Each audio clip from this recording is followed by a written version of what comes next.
Welcome to Bible Talk. I'm your host, Sonny G, and today we'll be reading Matthew chapter 26. Now it came to pass, when Jesus had finished all these sayings, that he said to his disciples, "You know that after 2 days is the Passover, and the Son of Man will be delivered up to be crucified." Then the chief priests, the scribes, and the elders of the people assembled at the palace of the high priest, who was called Caiaphas, and plotted to take Jesus by trickery and kill him. But they said, "Not during the feast, lest there be an uproar among the people." And when Jesus was in Bethany at the house of Simon the leper, a woman came to him, having an alabaster flask of very costly fragrant oil, and she poured it on his head as he sat at the table. But when his disciples saw it, they were indignant, saying, "Why this waste? For this fragrant oil might have been sold for much and given to the poor." But when Jesus was aware of it, he said to them, "Why do you trouble the woman? For she has done a good work for me. For you have the poor with you always, but me you do not have always. For in pouring this fragrant oil on my body, she did it for my burial. Assuredly I say to you, wherever this gospel is preached in the whole world, what this woman has done will also be told as a memorial to her." Then one of the 12, called Judas Iscariot, went to the chief priests and said, "What are you willing to give me if I deliver him to you?" And they counted out to him 30 pieces of silver. So from that time he sought opportunity to betray him. Now on the first day of the feast of the unleavened bread, the disciples came to Jesus, saying to him, "Where do you want us to prepare for you to eat the Passover?" And he said, "Go into the city to a certain man and say to him, 'The teacher says, my time is at hand. I will keep the Passover at your house with my disciples.'" So the disciples did as Jesus had directed them, and they prepared the Passover. When evening had come, he sat down with the 12. Now, as they were eating, he said, "Assuredly I say to you, one of you will betray me." And they were exceedingly sorrowful, and each of them began to say to him, "Lord, is it I?" He answered and said, "He who dipped his hand with me in the dish will betray me. The Son of Man indeed goes just as it is written of him, but woe to that man by whom the Son of Man is betrayed. It would have been good for that man if he had not been born." Then Judas, who was betraying him, answered and said, "Rabbi, is it I?" He said to him, "You have said it." And as they were eating, Jesus took bread, blessed and broke it, and gave it to the disciples and said, "Take, eat, this is my body." Then he took the cup and gave thanks and gave it to them, saying, "Drink from it, all of you, for this is my blood of the new covenant, which is shed for many for the remission of sins.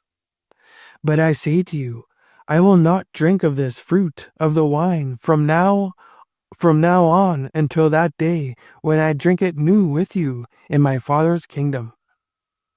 And when they had sung a hymn, they went out to the Mount of Olives. Then Jesus said to them, "All of you will be made to stumble because of me this night, for it is written, 'I will strike the shepherd, and the sheep of the flock will be scattered.'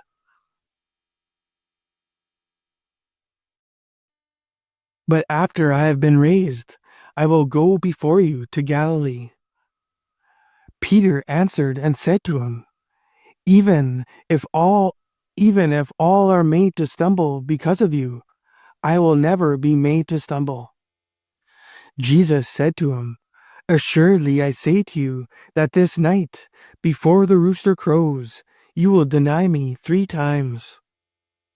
Peter said to him, Even if I have to die with you, I will not deny you. And so said all the disciples. Then Jesus came with them to a place called Gethsemane and said to the disciples, Sit here while I go and pray over there. And he took with him Peter and the 2 sons of Zebedee, and he began to be sorrowful and deeply distressed. Then he said to them, My soul is exceedingly sorrowful, even to death. Stay here and watch with me. He went a little farther and fell on his face and prayed, saying, O my Father, if it is possible, let this cup pass from me. Nevertheless, not as I will, but as you will. Then he came to the disciples and found them sleeping, and said to Peter, What? Could you not watch with me 1 hour? Watch and pray, lest you enter into temptation. The spirit indeed is willing, but the flesh is weak. Again, a second time, he went away and prayed, saying, O my Father, if this cup cannot pass away from me unless I drink it, your will be done. And he came and found them asleep again, for their eyes were heavy. So he left them, went away again, and prayed the 3rd time, saying the same words. Then he came to his disciples and said to them, Are you still sleeping and resting? Behold, the hour is at hand, and the Son of Man is being betrayed into the hands of sinners. Rise, let us be going. See, my betrayer is at hand. And while he was still speaking, behold, Judas, one of the 12, with a great multitude with swords and clubs, came from the chief priests and elders of the people. Now his betrayer had given them a sign, saying, Whomever I kiss, he is the one. Seize him. Immediately he went up to Jesus and said, Greetings, Rabbi, and kissed him. But Jesus said to him, Friend, why have you come? Then they came and laid hands on Jesus and took him. And suddenly one of those who were with Jesus stretched out his hand and drew his sword, struck the servant of the high priest, and cut off his ear. But Jesus said to him, Put your sword in its place, for all who take the sword will perish by the sword. Or do you think that I cannot now pray to my Father, and he will provide me with more than 12 legions of angels? How then could the scriptures be fulfilled, that it must happen thus? In that hour Jesus said to the multitudes, Have you come out, as against a robber, with swords and clubs to take me? I sat daily with you, teaching in the temple, and you did not seize me. But all this was done, that the scriptures of the prophets might be fulfilled. Then all the disciples forsook him and fled.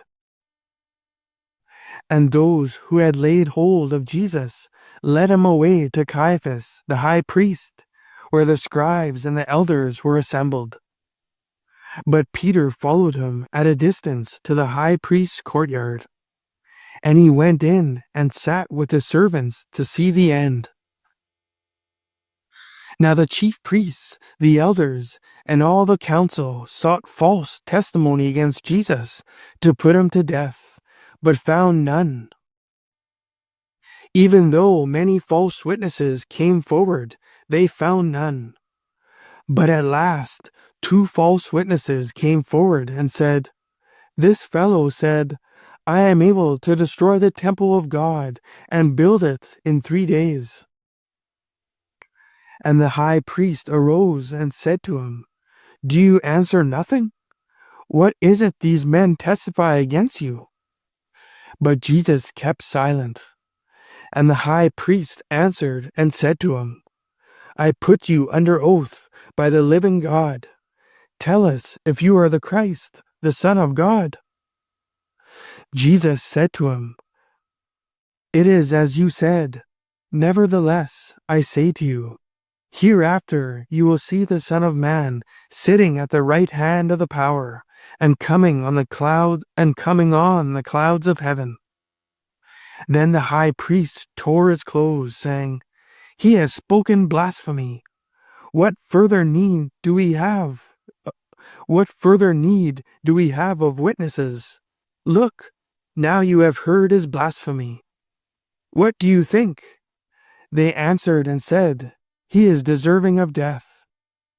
Then they spat in his face and beat him, and others struck him with the palms of their hands, saying, "Prophesy to us, Christ. Who is the one who struck you?"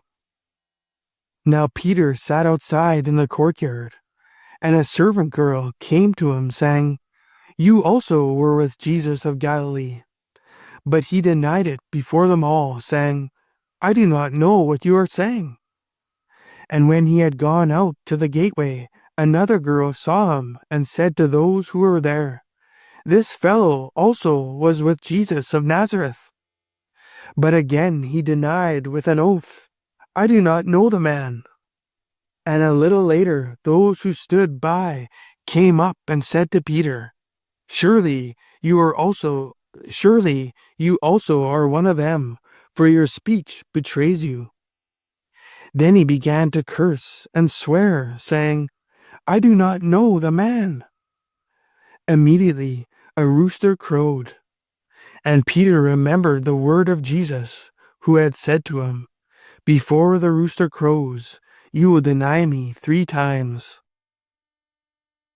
So he went out and wept bitterly. Thanks for tuning in. Join me next time as we'll be reading Genesis chapter 27.